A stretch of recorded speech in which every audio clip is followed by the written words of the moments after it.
Carla, gracias. Vamos a comenzar hablando de lo que le interesa en realidad a todo el país, que no es el gabinete. Eso también le interesa al país. Pero la preocupación central, como es lógico, es el proceso de vacunación. Se ha confirmado que van a seguir las vacunatones, se van a ampliar, incluso descentralizar hacia Loreto, Junín, Piura, Arequipa este fin de semana. Se va a bajar un poquito todavía la edad. Se suponía que era vacunatón para mayores de 40 años. Vamos a ir a los de 38, a partir de 38, mayores de 38 años. Y se van a aplicar dosis de Pfizer y de Sinopharm en la vacunatón, además en Lima y Callao, lo cual por supuesto ha recibido muchas reacciones y comentarios sobre el debate pues, que hay con las vacunas. Vamos a conversar con Gustavo Rosell, viceministro de Salud Pública, ratificado, por cierto, afortunadamente hay que decirlo, en su puesto. ¿Qué tal, doctor Rosell? Gracias por estar con nosotros. Buenas noches. Muy buenas noches, muchas gracias por la entrevista.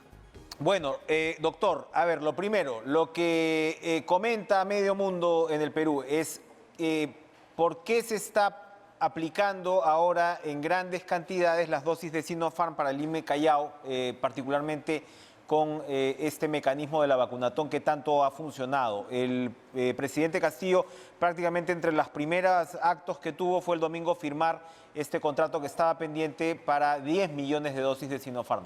¿Cómo vamos con las dosis? ¿Qué explica esta ampliación, en todo caso, del uso de Sinopharm?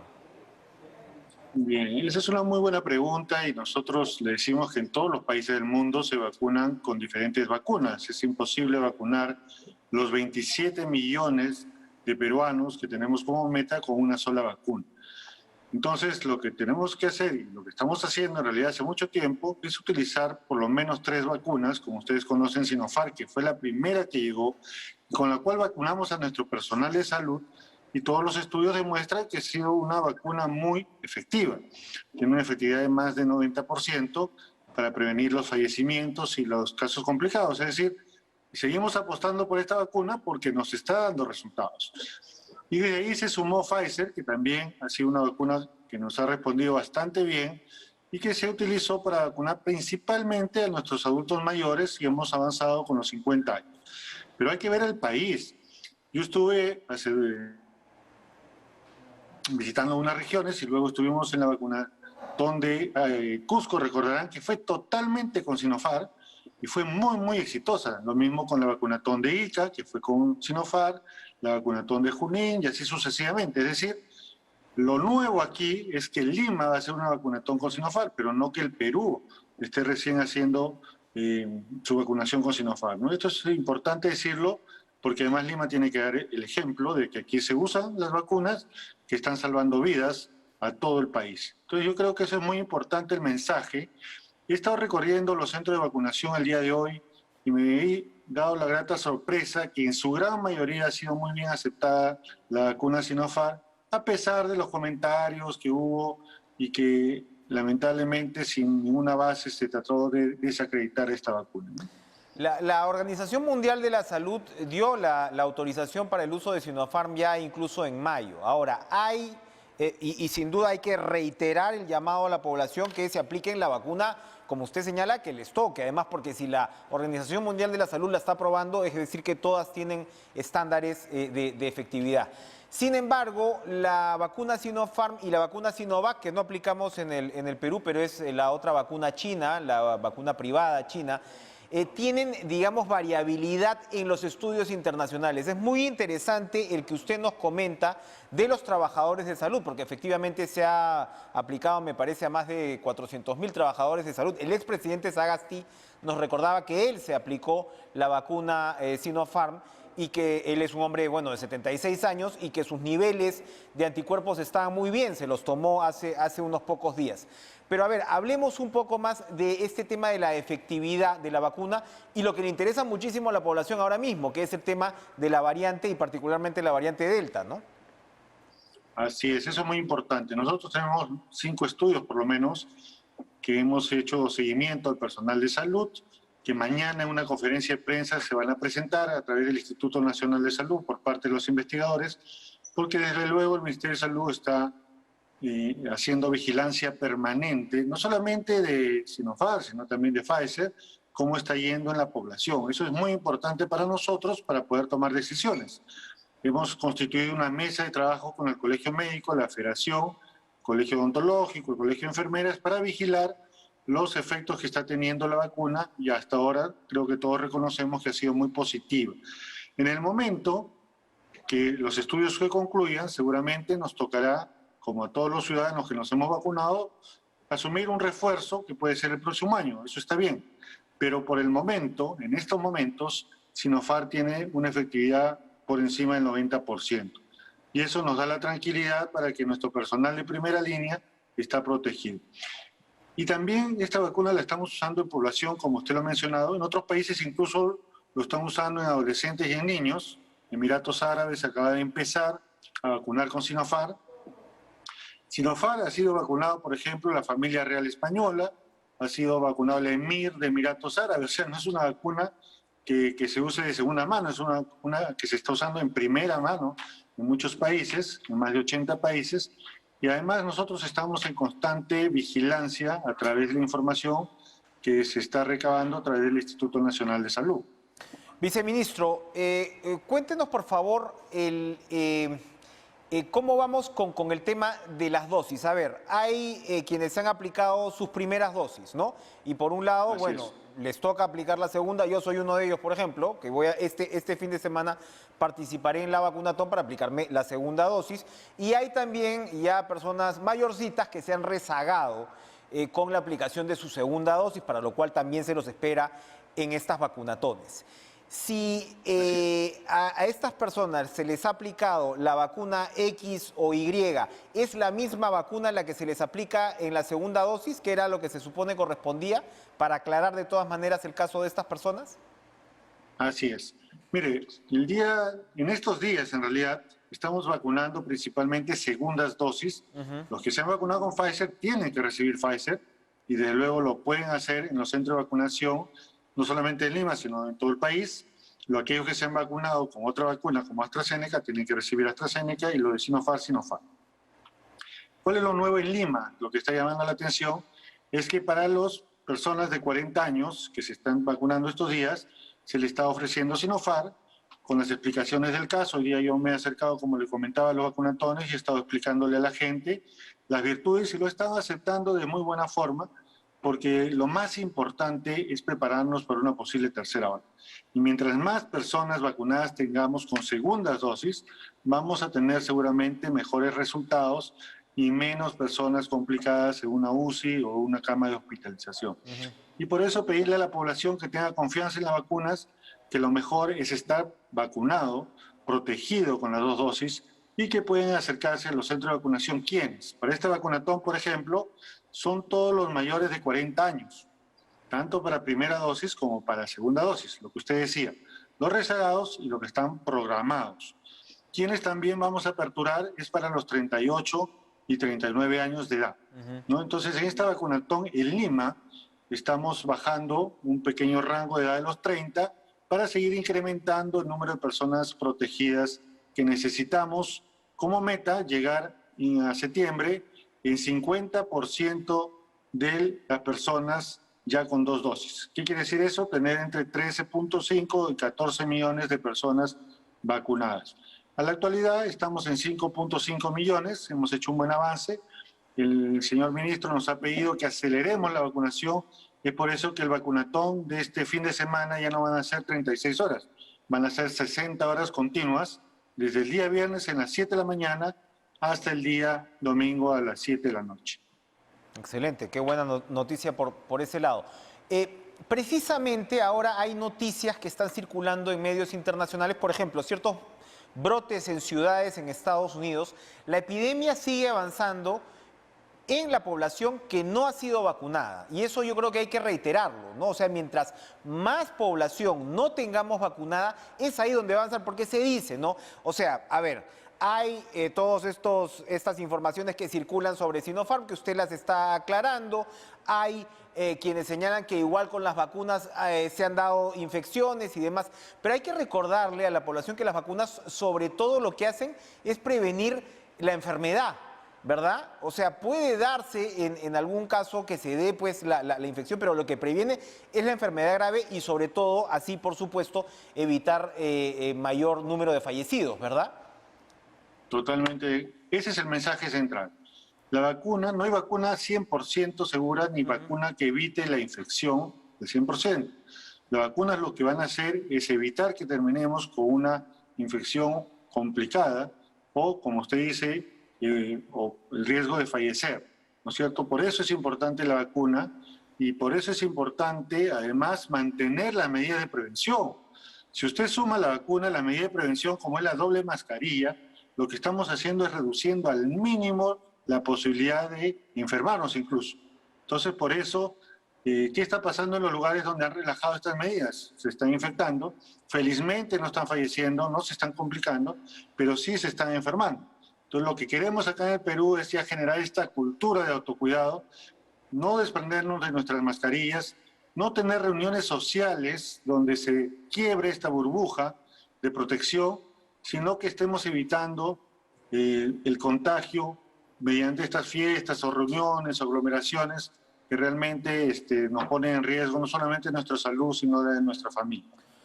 Viceministro, para culminar, ¿cómo vamos con el tema del suministro de las vacunas? Como decía, se acaba de firmar este contrato que estaba pendiente por 10 millones de dosis por el lado de Sinopharm. ¿Qué otras esperamos? ¿Ya llegaron estas 10 millones? ¿Están llegando? ¿Cuáles más van a llegar? ¿Qué podemos esperar en los meses siguientes? Mire, el suministro ya lo habíamos comentado, tenemos las llegadas que ustedes han visto de Pfizer, la llegada que estamos coordinando con China para que nos llegue Sinopharm el próximo millón. Justo acabo de tener una conversación con Cancillería para poder establecer la fecha de llegada, que debe ser entre el 9 y el 10 de este mes. Y eso nos sirve para programarnos justamente las siguientes vacunatones, ¿no es cierto? Porque ustedes conocen bien que los días jueves está llegando Pfizer, aproximadamente 500.000 cada semana. Adicionalmente tenemos la llegada de AstraZeneca, nos va a llegar unas 508.000 dosis. Es decir, el abastecimiento está llegando regularmente, lo que tenemos que cuadrar bien son los grupos poblacionales. Un pedido del ministro también en esta nueva gestión es que las regiones vayamos más homogéneamente.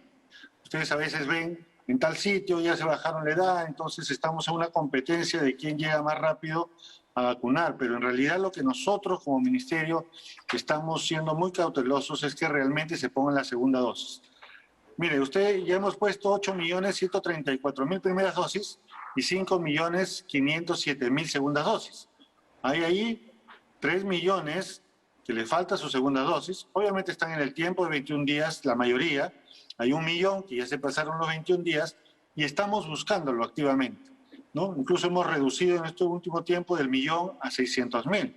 Pero ese es el compromiso, proteger a nuestra población para que cuando llegue una tercera ola no se compliquen. Recordemos entonces que además este es el principal factor en realidad para poder recuperar no solamente cierta normalidad, sino reimpulsar la economía. Más actividades económicas van a ir abriéndose de nuevo mientras más peruanos estén vacunados. Viceministro, entonces hasta septiembre la meta es vacunar al 60% de la población. Bueno, esperamos llegar al 50%, que es lo que tenemos programado, pero si podemos llegar al 50% sería genial. Siempre la limitante es el número de vacunas que van llegando, pero al menos en septiembre 50% de la población objetivo con 2 dosis. Perfecto.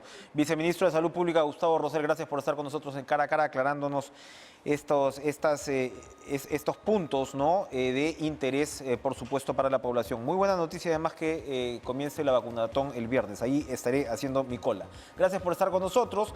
Vamos ahora a cambiar de información. Le damos la bienvenida a Jorge Montoya, vocero de la bancada de Renovación Popular, porque, ¿cómo está usted, Jorge? Un gusto saludarlo, porque se esperaba hoy a su bancada en la reunión con el presidente del Consejo de Ministros y usted ha sido muy claro, han leído en realidad condiciones que están poniendo que pasan por la remoción de 5 ministros, ¿no?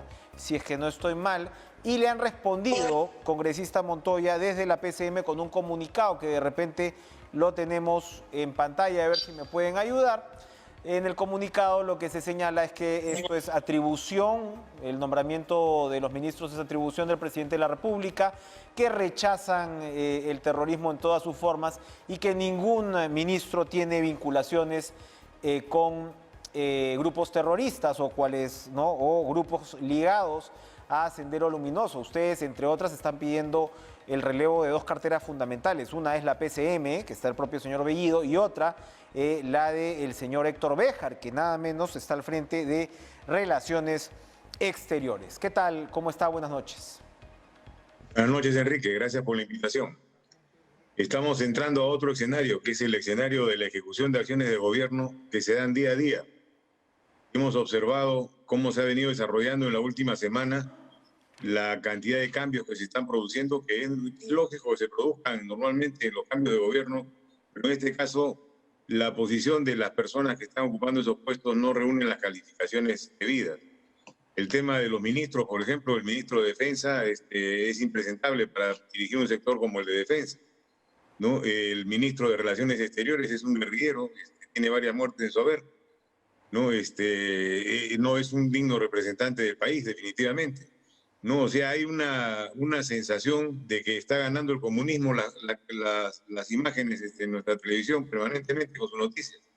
Y acá el país no es comunista. El país votó por un gobierno de otra naturaleza. Y tenemos que respetar la voluntad del pueblo, que tanto lo invoca el presidente, ¿no? El pueblo no quiere ni cambio de constitución, ni quiere comunismo.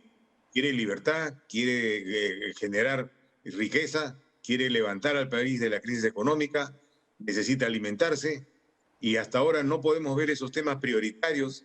Nosotros tenemos una agenda, el Partido Renovación Popular tiene una agenda de 50 proyectos de ley para tratar de mejorar la situación del país, y no los podemos ver porque el enfoque está puesto en el tema político, ¿no? Y eso es lo que tenemos que cambiar. Tenemos que redireccionar el timón del gobierno a donde debe ser. El presidente le hemos ofrecido que le vamos a dar la gobernabilidad necesaria si se comporta como se comporta un demócrata, y no lo está haciendo. Sí, bueno, está claro a partir del comunicado de la PCM que desde el Ejecutivo no piensan, digamos, hacerles caso.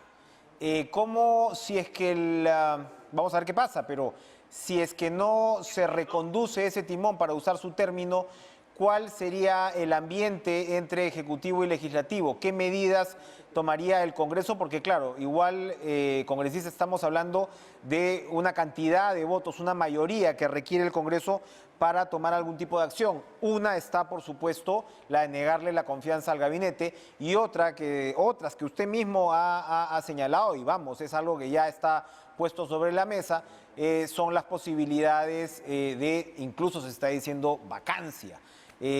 ¿Cómo cree usted que esto se va a ir reconduciendo? Fíjese, nosotros vamos a ser muy fiscalizadores de las acciones del gobierno. Cada acción que realice que esté fuera de los cánones democráticos, vamos a intervenir en todo momento para poder tratar de corregir de alguna manera, dentro de nuestras funciones y tareas democráticas desde el Congreso, colaborar con la marcha del país. Lamentablemente vamos a estar en un proceso de ataque y defensa, porque no estamos en un proceso de buscar una agenda común. Vacancia para mí es la última en la lista. Entonces, es un tema que no deberíamos ni mencionar, porque lo que tenemos que hacer es solucionar la problemática que tenemos actualmente. Necesitamos la unión de los peruanos, que entienda el presidente que él está representando a un país que es 75% mayoritariamente demócrata, y que lo que desea es vivir en paz. No quiere tener más líos ni más dificultades como los ha venido teniendo. Entonces tiene que recapacitar. Todos tenemos derecho a recapacitar y a cambiar de dirección. Y creo que él amerita hacer una cosa de ese tipo. Yo observo que hay mucha gente que lo sigue a él, que está en el Congreso y en otros lugares, que piensa diferente a las ejecuciones del gobierno. O sea, piensa más parecido a lo que pensamos nosotros. Entonces tiene que darse cuenta de que está por el camino equivocado. Cerrón es el problema. Cerrón es el secretario de su partido y debe quedarse en ese nivel, no debe intervenir en el gobierno. Ahora han salido los cambios de los mandos de las Fuerzas Armadas, que no tenían por qué haberse hecho, porque todos tenían techo todavía para quedarse un año más. sin problemas, está politizando el cambio, ¿no?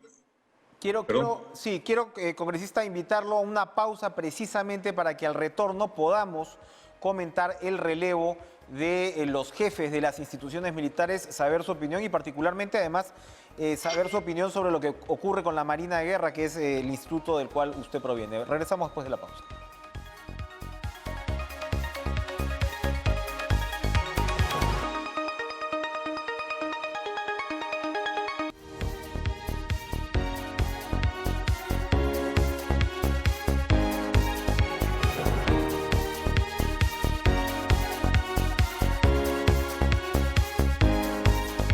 Congresista Jorge Montoya, se ha oficializado que el general Gómez de la Torre, Manuel Gómez de la Torre, es el nuevo presidente del Comando Conjunto de las Fuerzas Armadas. Y hay también nuevos jefes de los institutos, por supuesto, militares. Ahora vamos a repasarlo. Usted nos decía antes de la pausa, tuvimos un pequeño clic con el audio, que no era apropiado este relevo. ¿Por qué sería esto? Y fíjese, primero felicito a los que han sido nombrados, son excelentes oficiales. En ese sentido no tengo ningún inconveniente. Pero no debieron cambiarse porque todavía estaban en carrera. Tenían para terminar el año tranquilamente. No se politizan los cambios de las Fuerzas Armadas. Las Fuerzas Armadas son parte del Estado, son permanentes en la nación. No deberían haberse efectuado estos cambios. Yo me temo que quieren seguir lo que han hecho en otros países, que es cambiar lo más rápido que pueden y bajan de acuerdo a la ley. Tienen que escoger entre los tres más antiguos, se bajan hasta el tercero o hasta el cuarto y van podando poco a poco de una manera rápida a las instituciones hasta llegar al grado que ellos quieren. Eso es peligroso para la seguridad nacional y las Fuerzas Armadas no deberían permitirlo. Tendrían que sentarse con el presidente, hablarle claro y poner las cosas en su lugar. Estamos en situaciones límites. Yo no recomendaría una situación de esta naturaleza en condiciones normales. Actualmente estamos viendo el avance del comunismo de una manera muy rápida, ¿no? Y se está presentando lo mismo que se ha presentado en otros países de la región. Pero usted no objetaría, digamos, la hoja de vida de quienes han sido nombrados como tal.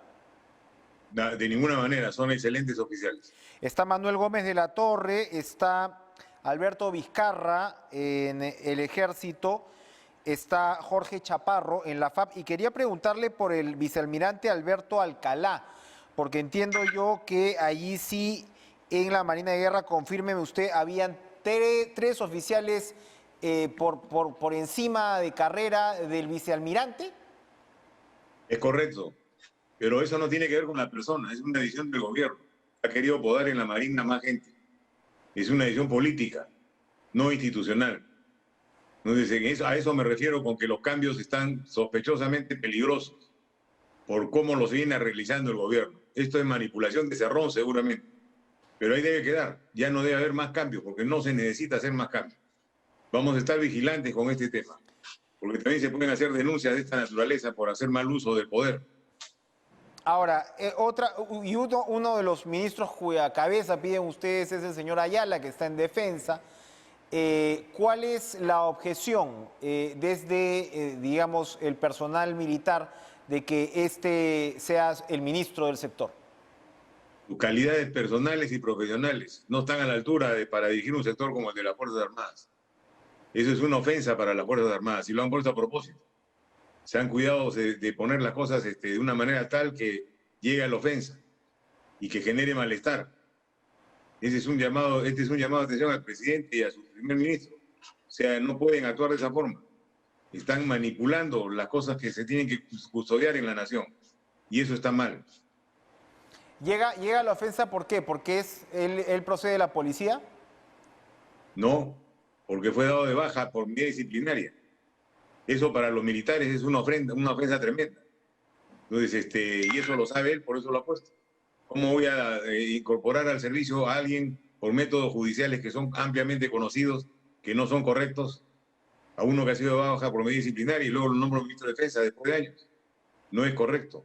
No es una persona que merezca llevar ese título. Otra de las carteras, y como mencionaba, que es especialmente importante, es la de Relaciones Exteriores, que ustedes también reclaman la salida del señor Béjar. Cuéntenos, ¿por qué demandan la salida del señor Béjar como canciller? Porque yo no puedo creer que un país tenga de canciller a un asesino. Él ha sido guerrillero en su época, ha estado preso por asesinato. ¿Cómo vamos a poner a un representante del país, a un sujeto de esas condiciones? Inaceptable totalmente.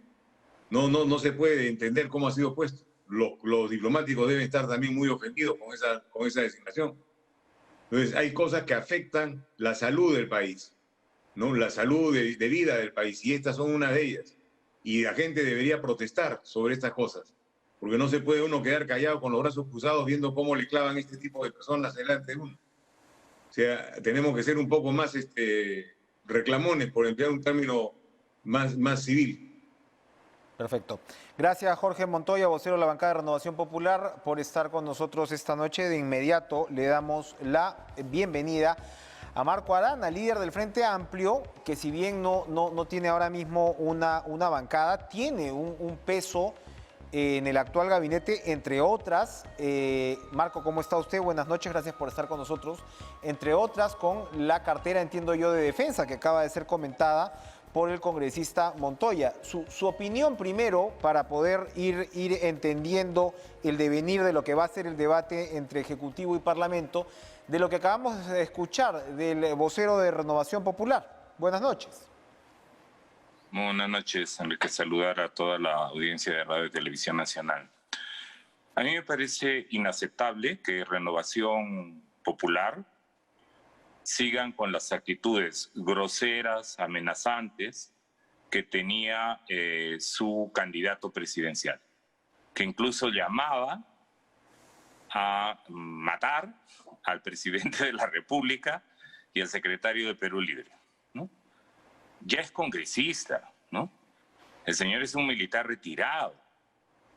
Entonces, yo creo que hay que llamar a la cordura, hay que llamar a la responsabilidad para defender la democracia y para defender el desarrollo del país, combatiendo las desigualdades, las injusticias, las discriminaciones. La campaña ya terminó y tenemos la pandemia todavía en desarrollo, el compromiso de este gobierno de continuar con el proceso de vacunación, con además profundizar todo lo que sea necesario para recuperar en las políticas públicas, incluso en la Constitución, el derecho a la educación, el derecho a la salud, ¿no? Basta los abusos que se han cometido en el país durante esta pandemia, cobrando lo que han querido, especulando con el precio del oxígeno, las clínicas abusando de los pacientes, los hospitales desabastecidos, ¿no? Basta ya de continuar. Ellos han perdido la elección. Los socios de Keiko Fujimori, Renovación Popular y otros han perdido la elección. Han querido generar un golpe de Estado. Han tocado las puertas de los cuarteles, incluso con Vargas Llosa a la cabeza, que siendo liberal se convirtió en defensor de la política mercantilista de la señora Keiko Fujimori. Ya basta, ya terminó la campaña.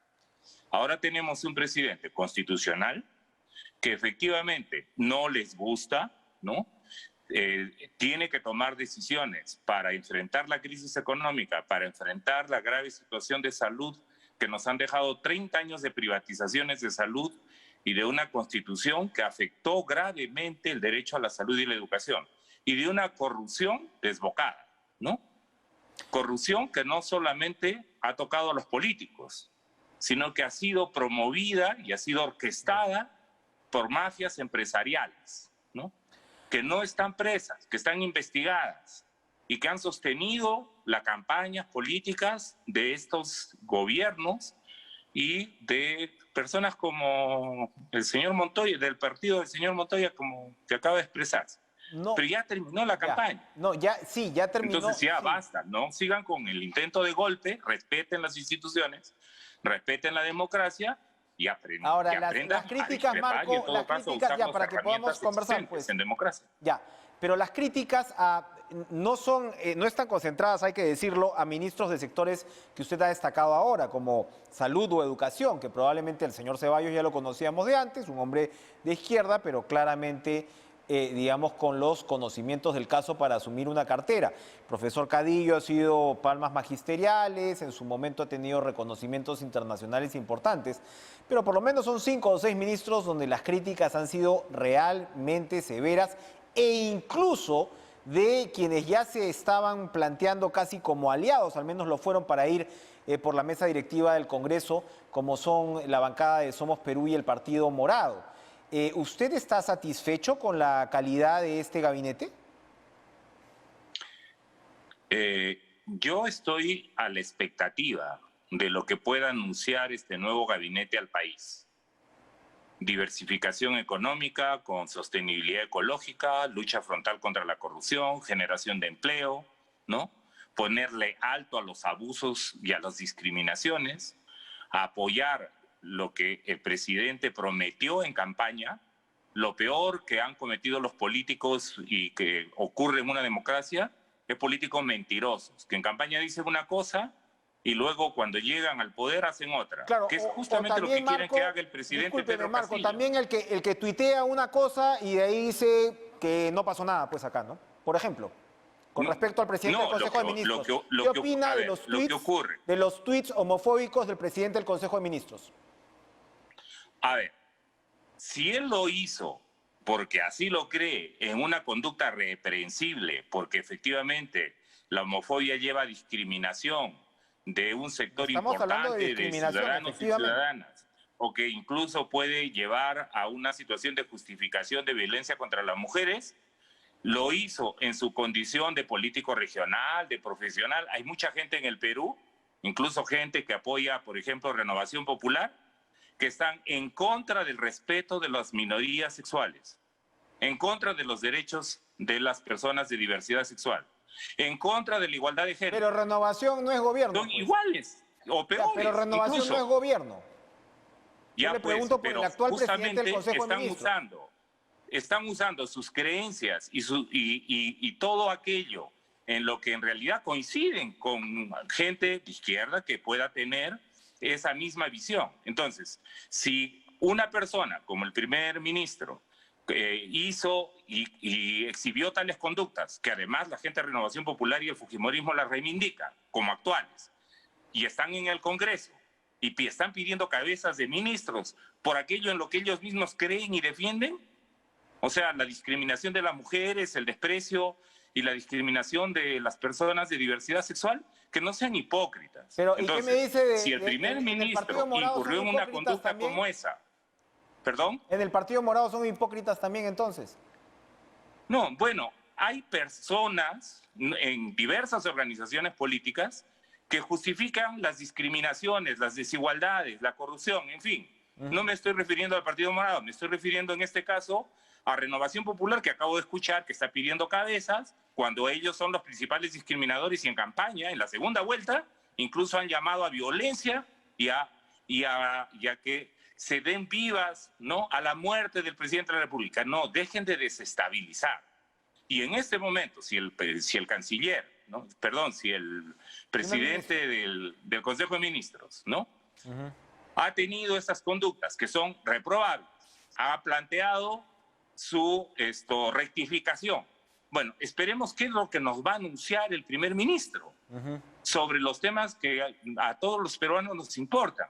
La generación de empleo, el tema del acceso al microcrédito para las pequeñas y medianas empresas, para la solución para el tema de la especulación que está habiendo con los precios de los productos en el mercado, el fortalecimiento del sistema anticorrupción, ¿no?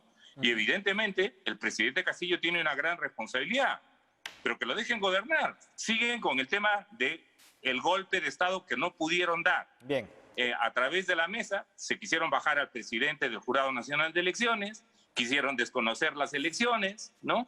Llamaron a golpe de Estado. Pero, ya basta con la pero derecha bruta y el gabinete achorada. lo ha elegido, Marco, el presidente de la República, ¿no? Con el primer ministro. O sea, ya estamos, como usted dice, ya pasó la campaña y estamos, digamos, analizando el gabinete. Usted, Marco Arana, así como yo hablaba del profesor Cadillo, usted en su momento ha sido un personaje reconocido mundialmente, incluso en el terreno ambiental. ¿Usted considera que el nuevo ministro del Ambiente cumple con las condiciones para encarar una cartera tan compleja como esta?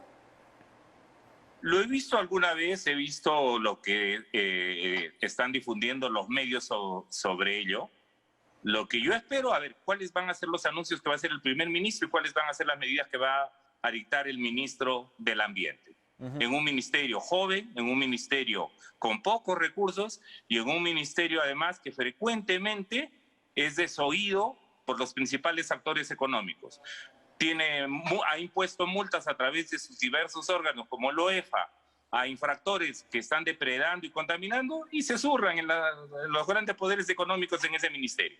Yo que esperaría que este ministro diga cuáles son los cambios que se van a producir para fortalecer la institucionalidad ambiental en el Perú y que el primer ministro los haga de conocimiento. Y luego, evidentemente, hay que mantener una actitud vigilante, proactiva, ¿no? Para ver que esos cambios realmente ocurran.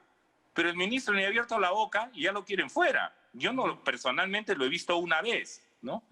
Y entiendo que además no solamente está a la cabeza del ministro, están los viceministros en el caso del ambiente, que esperamos que sean personas que tengan experiencia, conocimiento, que asuman la responsabilidad política y que se rodeen de los asesores correspondientes para poder llevar adelante lo que toca en el sector en un país de alta biodiversidad, de alto riesgo sobre el cambio climático, con altísima contaminación de sus mares y de sus ríos, con municipios y gobiernos regionales que no priorizan el tema del tratamiento de los residuos sólidos y líquidos, y con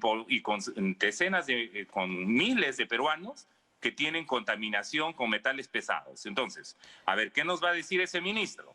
Pero la lógica no puede ser el juego en el que escucho a varios medios de comunicación, ¿no? Varios de ellos privados, que dicen, no, este gabinete es la continuidad del Sendero Luminoso del MRTA, y acabo de escuchar a un congresista, por Dios, que tiene se da el derecho, ¿no? Se asigna el derecho de llamar al canciller asesino. Oigan, ya basta de tanta sinvergüenza, de tanta inquinia, de tanta mentira. Aquí lo que se necesita es que el presidente, con sus ministros, que ahora están elaborando el mensaje para las medidas que van a tomar en las próximas semanas, o en los próximos 100 días, ¿no? Efectivamente nos digan al país cómo lo van a hacer, que tienen problemas, algunos de ellos que puede faltarles experiencia, el expertise o lo que sea. Hemos tenido experimentadísimos ministros, experimentadísimos presidentes. Bien. ¿Y dónde están? ¿Presos o prófugos? Eso queremos que continúe. Pero no demos una oportunidad, Marco, pero y apoyemos. la gestión pública y la gestión del Estado no es tampoco para tomarla a la ligera. Yo entiendo el comentario. De que usted ninguna hace, manera. Ninguna manera. Yo tengo un diplomado en gestión pública, tengo una maestría en políticas públicas. Muy seguramente hubiera sido muy beneficioso ver a Marco Arana en el gabinete. Hubiera sido una excelente noticia, de hecho. Marco Arana, se nos ha terminado el tiempo. Muchísimas gracias por estar con nosotros esta noche. Le agradezco que demos una oportunidad, que dejemos estas actitudes golpistas nefastas y que pensemos el Perú en relación a la solución de sus problemas y ayudemos y pongamos el hombro para ellos. Gracias Marco Arana, líder del Frente Amplio. Vamos a hacer una pausa y regresamos con Carlos Ceballos, vocero de la bancada de Acción Popular. Regresamos.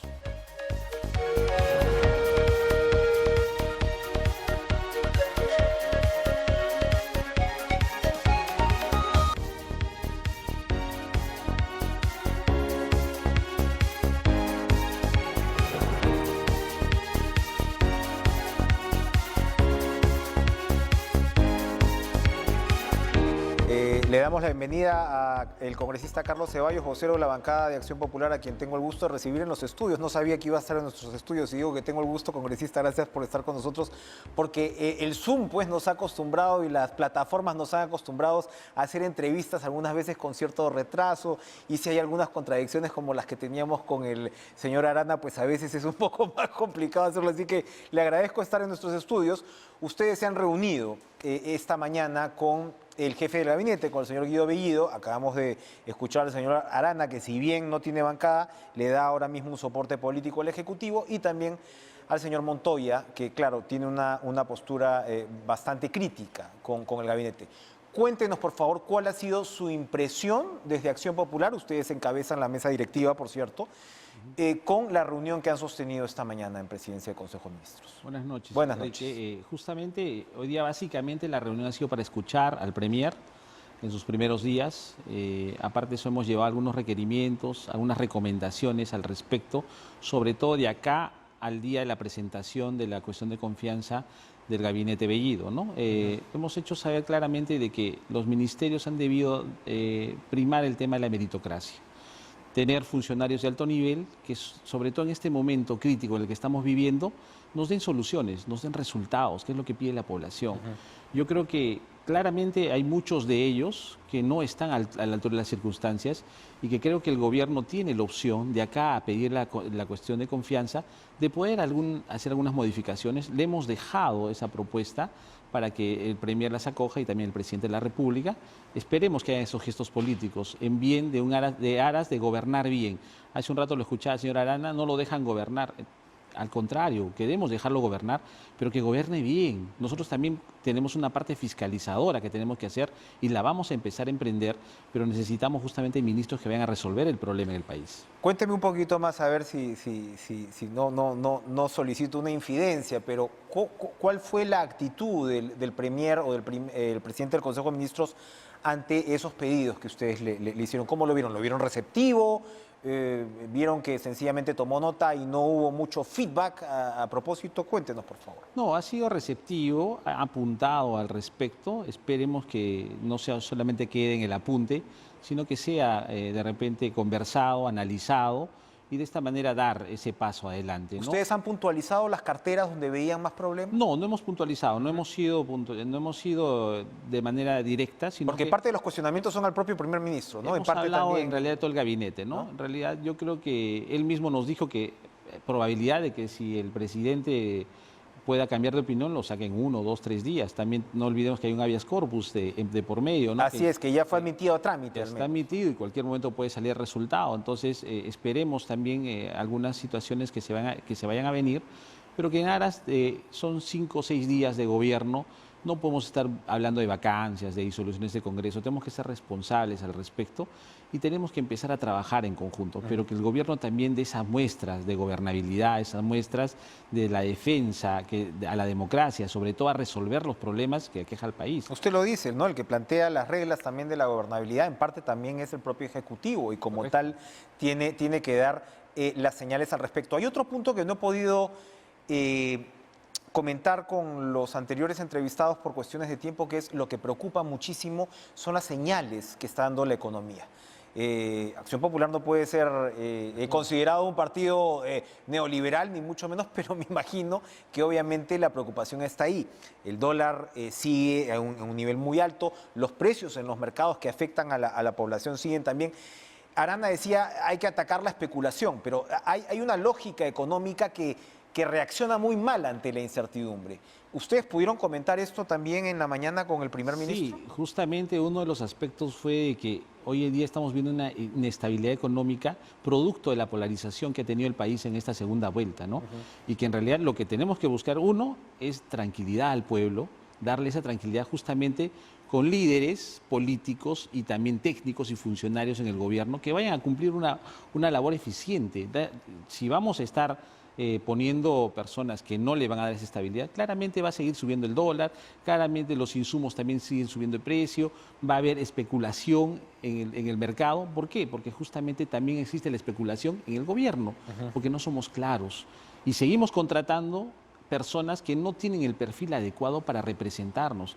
Veamos lo de Provías Nacional, veamos de los asesores de Provías Nacional es una joven abogada de 27 años, ¿no? Ligada a Perú Libre, que maneja un presupuesto de miles de millones de soles. Yo soy ingeniero civil, ¿no? Es una de las carteras, por ejemplo, que debería ser manejado por un ingeniero.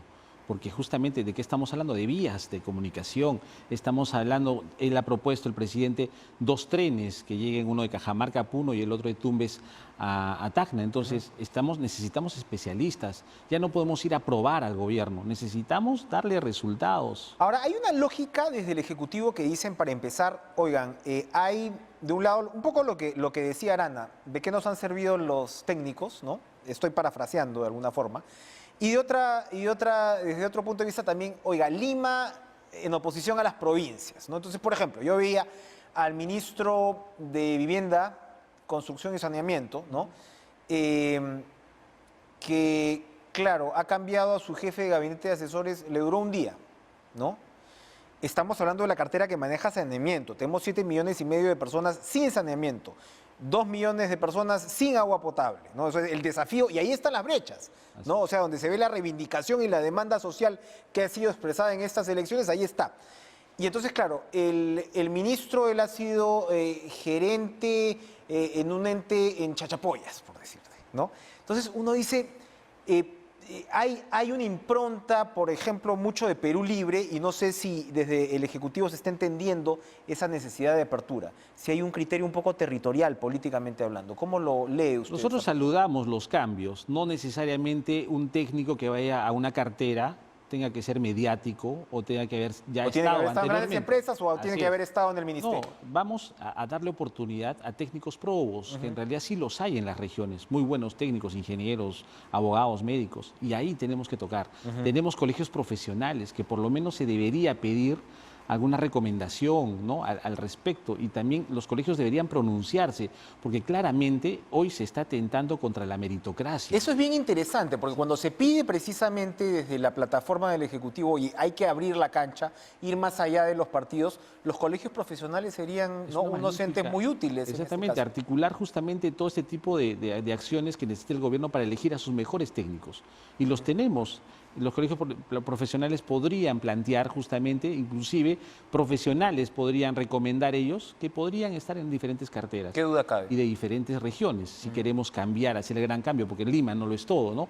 Estamos hablando de todo el Por país. supuesto. Así es. Usted, discúlpeme, congresista, ¿de qué De región es? Puno, de Puno. De Puno. Así es. ¿Qué duda cabe? A ver, el otro tema ahí es, le preguntaron al primer ministro sobre el peso de Vladimir Cerrón dentro del gobierno. ¿Se habló Sí. sobre Vladimir Cerrón durante Sí, el fue encuentro? un punto donde inclusive varios de nuestros congresistas que asistieron fueron incisivos en el tema. No podemos permitir verlo al Vladimir Cerrón caminando con el ministro de Salud en los hospitales, ¿no? O sea, ¿dónde está? Él no es elegido presidente. El que es elegido presidente es el señor Pedro Castillo. Entonces tenemos que respetar esa investidura. No podemos irnos más allá. Y el señor no debería participar en ninguna decisión, menos dentro del gobierno. Tiene una sentencia que lo bloquea, digamos, de la Así es. función pública. La respuesta fue clara. Él dijo que él era el presidente de su partido, ¿no? Y que siempre tenía alguna injerencia dentro, pero no decidía. El que decidía era el Y, presidente. por cierto, ¿no? perdón, el señor Cerrón fue destituido de salud. Así es. Donde ahora mismo hay, digamos, cierta incertidumbre sobre el que sería el relevo Se de le hizo Fiorella recuerdo Molina. al Premier al respecto de esos antecedentes del señor Cerrón, el tema de la lucha contra la anemia, cuánto está Junín en el tema de la construcción de los hospitales que no se terminaron, los problemas en salud que tuvo y una serie de aspectos diferentes congresistas de nuestra bancada se lo hicieron recordar. Por eso nosotros hemos considerado que el señor Cerrón no debe dar un paso al costado por el bien de la gobernabilidad, no le hace bien al señor Castillo. Congresista Ceballos, escenarios, ¿ya? Ustedes han planteado su posición, que guardando las distancias es la posición, por ejemplo, que Renovación no le dice, oiga, tiene que cambiar estos ministros. Ustedes han acudido democráticamente, han podido conversar con el primer ministro. ¿Qué pasa si finalmente no hay cambios en el gabinete? Ok, pongamos que hay un mensaje y demás. ¿Cuál podría ser el resultado en el Congreso? ¿Se podría negar el voto de investidura o usted no lo ve eso tan posible? Primero que quede claro que esta es potestad del Ejecutivo, colocar a los ministros, ¿no? Es su Nosotros derecho, vamos finalmente, ¿no? justamente a ver de que si el ministro está calificado o no para darle la confianza o no necesaria. Lo que hemos pedido es un requerimiento de que haya un gesto político por parte del gobierno de cambiar a sus ministros. De no darse, nosotros estamos evaluando la posición que vamos a tomar. De todas maneras, van a venir a hacer la exposición sobre el trabajo que van a realizar. Nosotros tenemos que escucharlos. Discúlpeme, ¿esa sesión incluye también las intervenciones de los ministros en particular? Correcto. ¿O es solamente el discurso del primer ministro? Ya me voy confundiendo. Creo que incluye No. a los ministros. Tienen que hablar los ministros, así es, y de esta manera nosotros nos permita ver en qué escenario estamos, qué es lo que están ellos priorizando de acá a los 100 primeros días, por lo menos, ¿no? Necesitamos resultados. La población hoy día ya no puede estar aguantando esta suba del dólar, esta inestabilidad económica. Necesitamos empleo, hemos perdido muchos puestos de trabajo y es ahí donde el Estado tiene que poner sus mejores oficios para poder resolverlo. Ahí, en todo caso, para terminar, el ministro de Economía, el señor Franque, parece estarse batiendo, ¿no?, por ese lado, porque ha reiterado que hay que crear empleo manteniendo las condiciones fiscales. Y para eso, por supuesto, hay que entender el papel de la inversión privada, ¿no? Si ahuyentas a la inversión privada, pues la consecuencia está en los indicadores que vemos ahora. También uno de los aspectos que vemos es justamente que se respete el Estado de Derecho, que todo sea dentro del marco constitucional, la democracia, la gobernabilidad. Y nosotros tenemos una frase que nos dejó nuestro líder político: trabajar y dejar trabajar. Y en eso está Acción Popular. Nosotros no vamos a ir a obstruir, no vamos a ir a molestar, siempre y cuando el gobierno haga las cosas bien. Nuestra labor de fiscalización va a continuar, inclusive después de dar el voto de confianza, si es que se diese, vamos a continuar ese trabajo de fiscalización. Carlos Ceballos, vocero de la bancada de Acción Popular. Gracias por estar con nosotros Buenas esta noche en Cara a Cara. Vamos a una pausa, regresamos con lo último.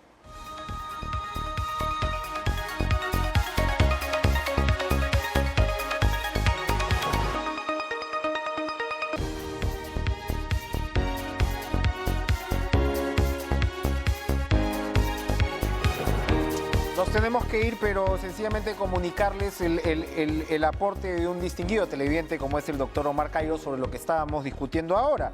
La investidura, aprobación de confianza, no se da respecto de la persona del primer ministro, sino sobre el programa de gobierno y las principales medidas que requiere su gestión que exponga el primer ministro ante el Pleno. Eso está en el artículo 130 de la Constitución. Es decir, antes de que se realice esta exposición, no puede estar definido el voto de las bancadas con respecto a este voto pues, de investidura. Hay que escuchar al presidente del Consejo de Ministros y los planes que va a exponer ante el Pleno. Así que nada hay que adelantar aún con respecto a lo que será esa fecha, aún por cierto no definida. Gracias por estar con nosotros, se nos ha terminado el tiempo. Sigan con En Pared, Lucho y Joana les traen toda la información deportiva. Nosotros nos reencontramos mañana. Adiós.